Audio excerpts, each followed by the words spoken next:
Are you worried AI will replace your creative job? What if I told you the opposite is true? That AI isn't coming for your artistic soul, but to become your ultimate creative co pilot. In this video, we're diving into how AI is transforming the creative process, not replacing it by acting as a powerful amplifier for your original ideas. Let's be real for a second. When you see an AI generate an image in 5 seconds that would have taken you 5 hours, there is a very primal reaction. It's fear. It's the worry that skill set you spent years honing is suddenly obsolete. But I want to challenge that narrative. The replacement myth assumes that creativity is just about the final product, the JPEG, the text, the code, but it's not. Creativity is about the intent, the taste, and the human experience behind the work. AI can generate a million variations, but it cannot decide which one matters. That is your job. We have been here before. When the camera was invented, painters declared the art was dead. It wasn't. Art just evolved into impressionism and abstraction. When Photoshop arrived, purists called it cheating. When drum machines came out, we thought drummers would disappear. But guess what? They didn't. These tools didn't replace the artist. They removed the friction. They automated the chemistry of the darkroom so the photographer could focus on the composition. AI is simply the next evolution in that lineage. It is the ultimate friction remover. We are moving from a paradigm of solo creation, where you are limited by the speed of your hands, to collaborative intelligence. Think of AI not as the pilot, but as the engine. You are still stirring. You are still picking the destination. The difference is now you can get there faster and you can explore paths you never would have if you had the time to walk down that aisle alone. We all know the tyranny of the blank page. You sit down to brainstorm and suddenly you forget every idea you've ever had. This is where AI shines, not as a writer, but as an engine for divergent thinking. Let's do a live experiment. Let's say I want to design a new mobile app, but all I have is a vague vibe. I'm going to prompt, give me 10 unique concepts for a fitness app designed specifically for people who hate exercising. Look at the speed here. We have the zombie run. We have a couch potato RPG. Are all these winners? Absolutely not. But that's the point. I didn't have to waste mental energy coming up with the bad ideas to get the good ones. The AI flushed the pipes for me. But here is the real superpower: cross-pollination. Innovation often happens when you smash two unrelated things together. Let's take the couch potato idea and smash it up with, let's say, financial literacy. Now watch this. It's suggesting an app where you earn higher interest rates on your savings, but only if you hit your step count. That is a weird, distinct idea I likely wouldn't have reached on my own because my brain creates solos, AI ignores solos. Finally, we move to expansion. I'll ask it to take the finance fitness hybrid and write a user persona, a list of core features, and a marketing tagline. In under 60 seconds, we went from I have no ideas to a structured outline for a product that doesn't exist yet. I am not replacing my creativity. I am accelerating the what if phase so I can get to the how to phase. Okay, we have the idea. Now comes the hard part, the execution. This is where most creators hit the wall. But with AI as a co pilot, we don't hit the wall, we climb it. Let's start with the workflow walkthrough.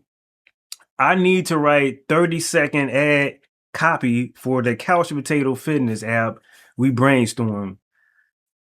I don't just write an ad, I treat the AI like a junior copywriter. I give it a role. Boom. It spits out 3 options. Option 2 is terrible. Option 3 is okay. But option 1, it has a great hook, but a weak ending. So I don't rewrite it manually yet. I iterate. I reply, keep the hook, but make the ending more urgent, less salesy, more FOMO. And just like that, I have a working draft in 45 seconds. I didn't write it from scratch, and I didn't let the AI do it all. We co-piloted it. Now, let's look at a rapid prototyping. Usually, making a mood board takes me hours of soaring Pinterest. Watch this. I use a tool like Midjourney or Figma AI plugin. I prompt UI design for a gamified fitness app, dark mode, neon green accents, zombie apocalypse theme, clean interface, and in seconds, I have 4 distinct visual distractions. I'm not using these as a final design. I'm using them to test the vibe before I commit to pixel perfect design. I just saved myself a day of trial and error. Finally, iterative refinement. This is my favorite hack. I take my own human written script, paste it into the AI, and say, roast this. Tell me where the pacing drags. Tell me if my tone is inconsistent. It's the brutal editor I can't afford to hire. We've talked about speed. We've talked about brainstorming. But let's talk about the one thing AI cannot do. AI cannot simulate a teardrop, but it doesn't know what grief feels like. It can describe a sunset, but it has never stood in the cold waiting for one. This is the human touch. AI operates only probability. It predicts the next most likely word. But great art, whether it's film, a marketing campaign, or a song, often works because it is improbable. It works because it's weird, specific, and deeply personal. If you ask an AI to write a story about betrayal, it will give you the Hollywood average. It will give you the clinch or the cliche, as a lot of you like to say. But if you write about betrayal, you might include the specific smell of the perfume or the song that was playing on the radio. The specific texture, that's what connects the people. That is your mode. Think of it this way. AI is the best assistant you've ever had. It handles the heavy lifting, the data synthesis, the formatting, the repetitive drudgery. It clears the weeds so you can plant the garden. When you don't have to spend 4 hours color grading or debugging code, you get that time back. And you don't spend it on more work, you spend it on higher level thinking. You spend it on the why, not the how. I tried to get AI to write a joke about my specific childhood neighbor. It failed. It didn't understand the cultural shorthand, the local slang, the context. It failed because it hasn't lived. And in a world flooded with generated content, your lived experience is the only thing that can be prompted. So where do we go from here is the question. We aren't just looking at better tools. We are looking at a fundamental shift in how human beings express themselves.